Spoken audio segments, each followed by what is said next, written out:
What's up? My name is Jacob.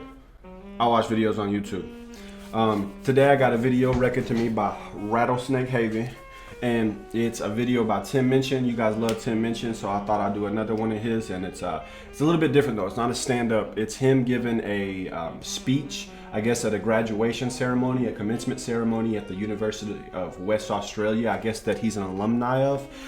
So it's probably going to be interesting. I really like seeing these kind of videos where really intelligent people and people that are typically known for not taking life too seriously get up and make a really serious speech and give people life advice. I think that I'm rather interested to see what he has to say, and I hope that you're having a good day.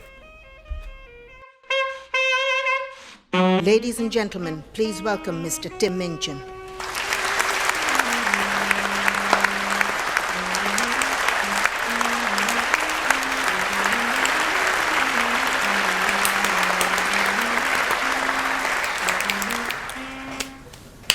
In darker days, I did a corporate gig at a conference for this big company who made and sold accounting software.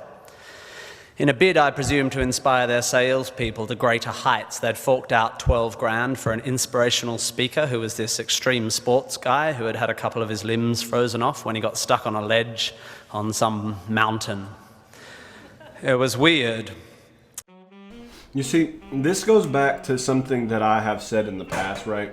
When comedians say things that are totally serious, people laugh because they're comedians. That wasn't funny at all, and there were people chuckling in the audience, right? This guy got his arms frozen off. He didn't tell a punchline. It was no joke at all. Literally dead serious, and they still laughed because he's Tim Minchin. Software salespeople, I think, need to hear from someone who has had a long, successful, and happy career in software sales, not from an overly optimistic ex-mountaineer. That's true. Some poor guy who had arrived in the morning hoping to learn more about sales techniques ended up going home worried about the blood flow to his extremities. It's not inspirational, it's confusing. And if the mountain was meant to be a symbol of life's challenges and the loss of limbs a metaphor for sacrifice, the software guy's not going to get it, is he? Because he didn't do an arts degree, did he? He should. That is a great segue from his introduction to who he is and why he's standing here to the actual topic at hand, which is being at a university giving a speech. It's a great segue. This is a great speech. Should have. Arts degrees are awesome and they help you find meaning where there is none. And let me assure you, there is none. Don't go looking for it. Searching for meaning is like searching for a rhyme scheme in a cookbook. You won't find it and it'll bugger up your souffle. I'm gonna start using British and Australian slang, like it's just in my day-to-day life. I'm gonna start saying bugger up. It'll bugger up. If you didn't like that metaphor, you won't like the rest of it. Point being, I'm not an inspirational speaker. I've never lost a limb on a mountainside, metaphorically or otherwise, and I'm certainly not here to give career advice because, well, I've never really had what most would consider a job. However, I have had large groups of people listening to what I say for quite a few years now, and it's given me an inflated sense of self-importance. So I will now, at the ripe old age of 37.9, bestow upon you 9 life lessons. I love the .9 and the Of 9 course, the lessons. 9 lessons of carols of the traditional Christmas service, which is also pretty obscure.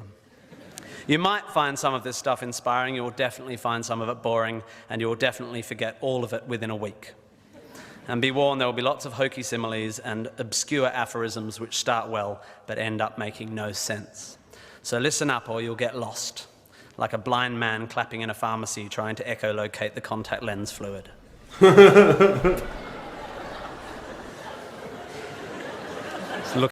I love the fact that he's a true comedian because true comedians play to the crowd, right? He said some funny stuff before that and the crowd didn't really respond as well as he'd like, right? So he just keeps it pushing because he knows there's more jokes to come and I'll just wait until one of them really works, right? Now he says something that's funny, it gets a reaction, now he's looking for the validation.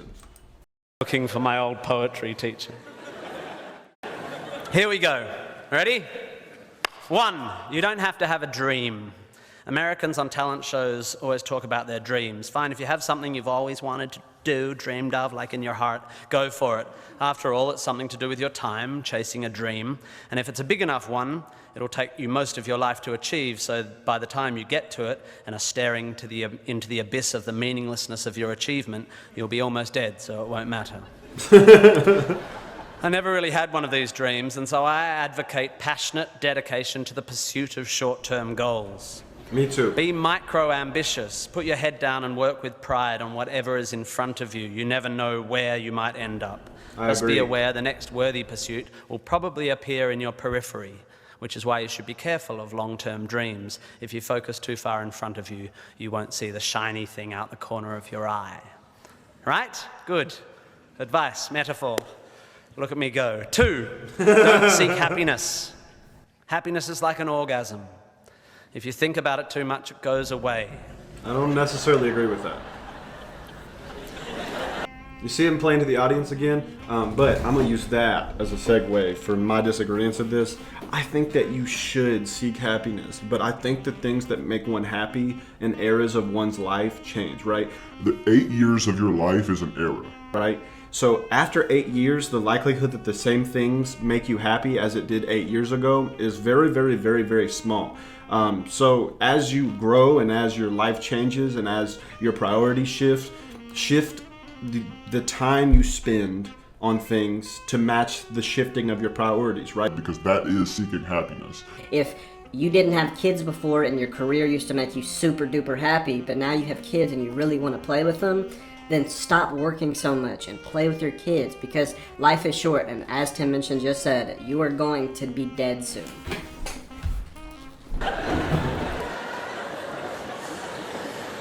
Keep busy and aim to make someone else happy, and you might find you get some as a side effect. We didn't evolve to be constantly content. Contented Homo erectus got eaten before passing on their genes. 3, remember, not a joke it's at all. all Totally real. luck. You are lucky to be here. You are incalculably lucky to be born, and incredibly lucky to be brought up by a nice family that helped you get educated and encouraged you to go to uni. Or if you were born into a horrible family, that's unlucky and you have my sympathy, but you are still lucky. Lucky that you happen to be made of the sort of DNA that went on to make the sort of brain which, when placed in a horrible childhood environment, would make decisions that meant you ended up eventually graduating uni. Well done you for dragging yourself up by your shoelaces, but you were lucky. You didn't create the bit of you that dragged you up. They're not even your shoelaces. I suppose I worked hard to achieve whatever dubious achievements I've achieved. It's interesting hearing somebody with an atheist worldview say that those aren't your shoelaces. It's really interesting to hear that. Not to say that it diminishes his worldview. I'm not saying that atheism is debunked because he said that those weren't your shoelaces. So don't come at me in the comments. But I just think it's interesting. But I didn't make the bit of me that works hard, and any more than I made the bit of me that ate too many burgers instead of attending lectures when I was here at UWA. Nah, bro, that was Understanding that you can't truly take credit for your successes, nor truly blame others for their failures, will humble you and make you more compassionate. Empathy is intuitive, but is also something you can work on intellectually. That's true. 4, exercise. I'm sorry, you pasty, pale, smoking philosophy grads, arching your eyebrows into a Cartesian curve as you watch the human movement mob winding their way through the miniature traffic cones of their existence. You are wrong and they are right. Well, you're half right. You think, therefore you are, but also you jog, therefore you sleep, therefore you're not overwhelmed by existential angst. You can't be can't, and you don't want to be. Play a sport, do yoga, pump iron, run, whatever, but take care of your body. You're going to need it. Most of you mob are going to live to nearly 100. And even the poorest of you will achieve a level of wealth that most humans throughout history could not have dreamed of. And this long, luxurious life ahead of you is going to make you depressed. But don't despair. There is an inverse correlation between depression and exercise. Do it. Run, my beautiful intellectuals, run. 5, be hard on your opinions. There we go. The famous Bon mot asserts that opinions are like assholes, and that everyone has one. There is great wisdom in this, but I would add that opinions differ significantly from assholes, and that yours should be constantly and thoroughly examined. So So this is where we get the luck thing, right? So previously he said that you're rather lucky because you were given the shoelaces. Or the shoelaces aren't yours, I guess thus being that you were given them. But I guess where someone of a faith in some kind of divinity would attribute the divinity for the blessing of the shoelaces that one could pull oneself up on.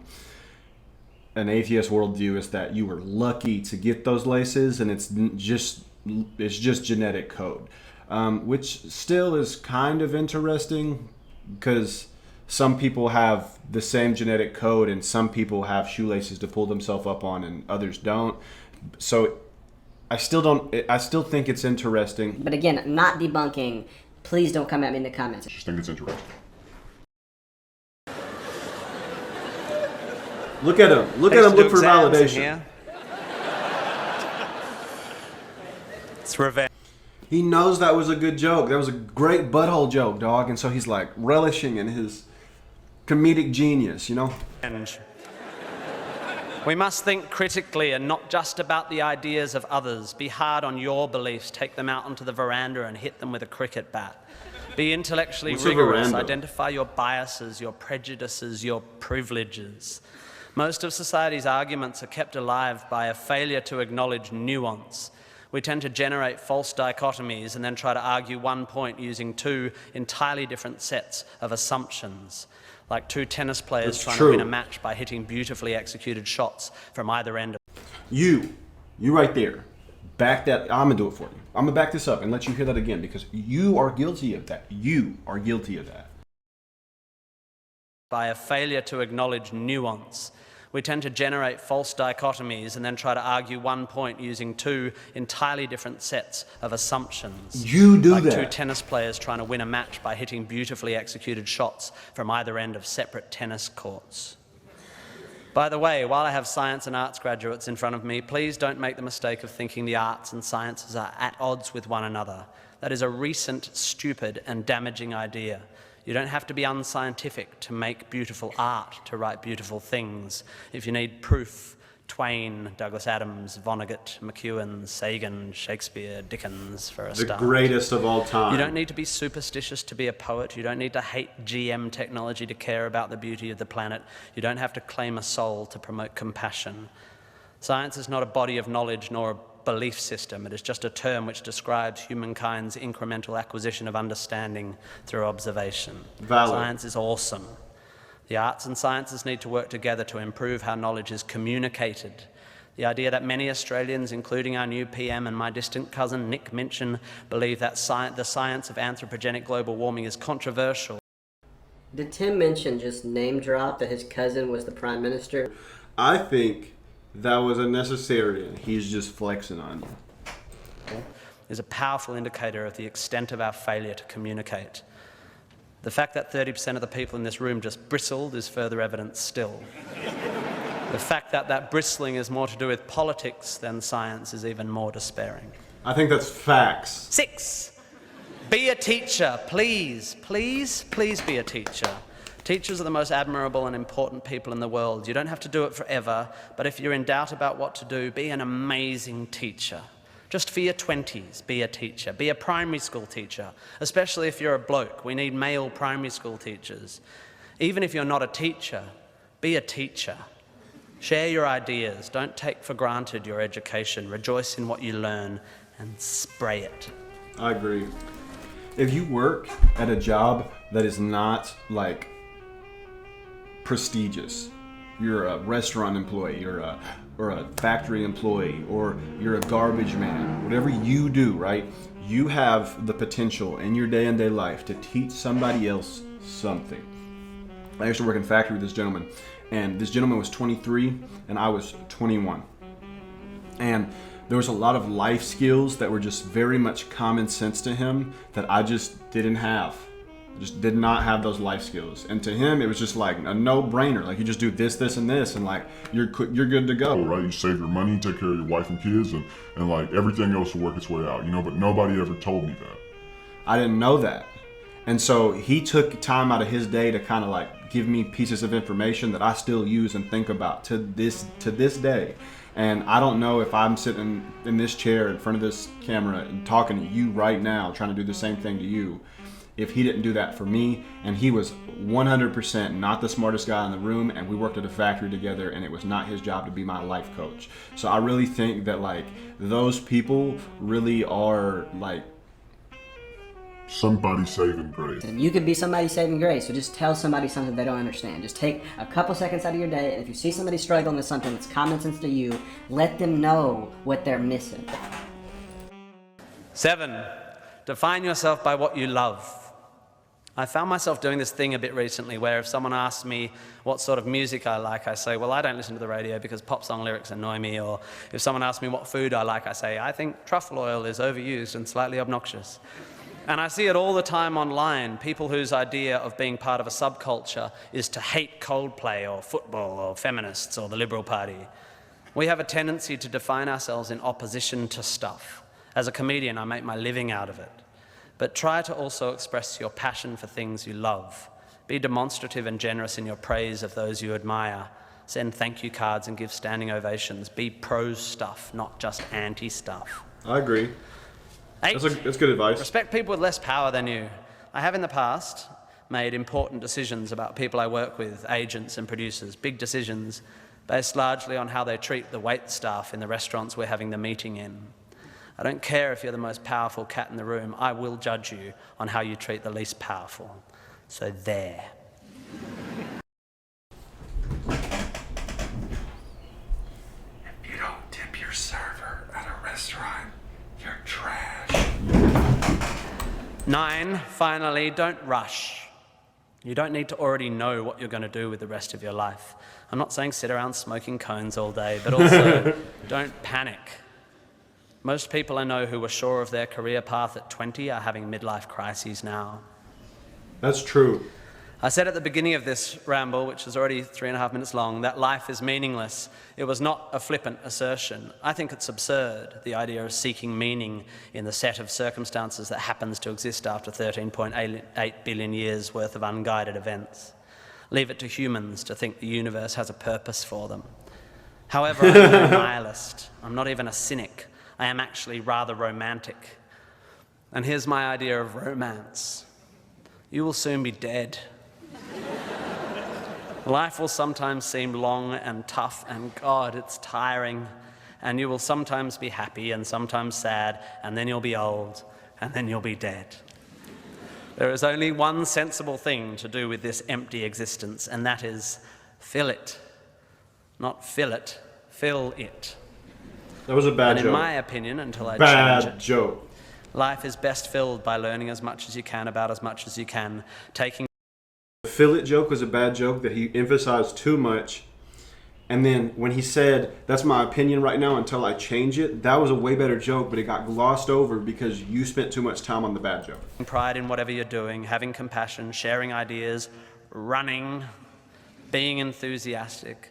And then there's love and travel and wine and sex and art and kids and giving and mountain climbing, but you know all that stuff already. It's an incredibly exciting thing, this one meaningless life of yours. Good luck, and thank you for indulging me.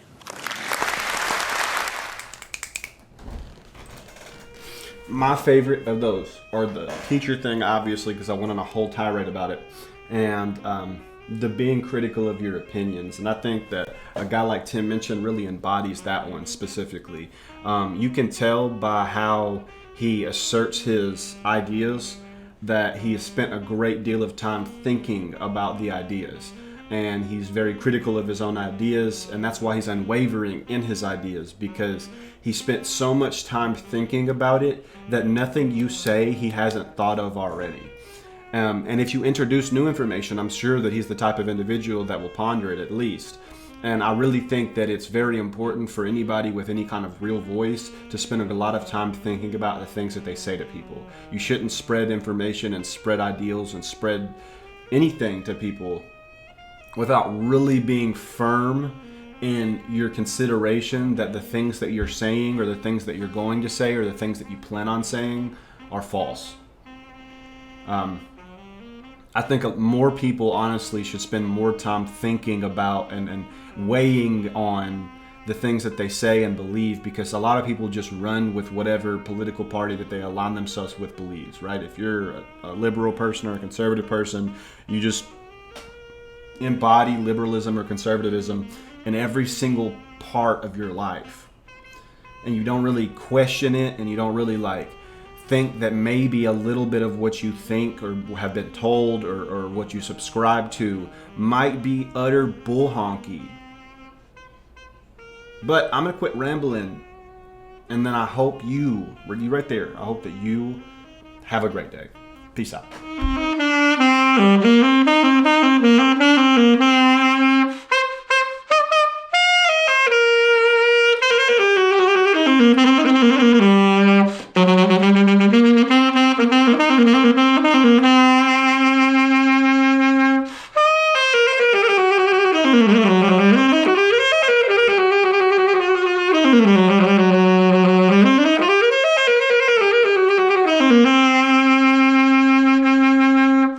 Ugh.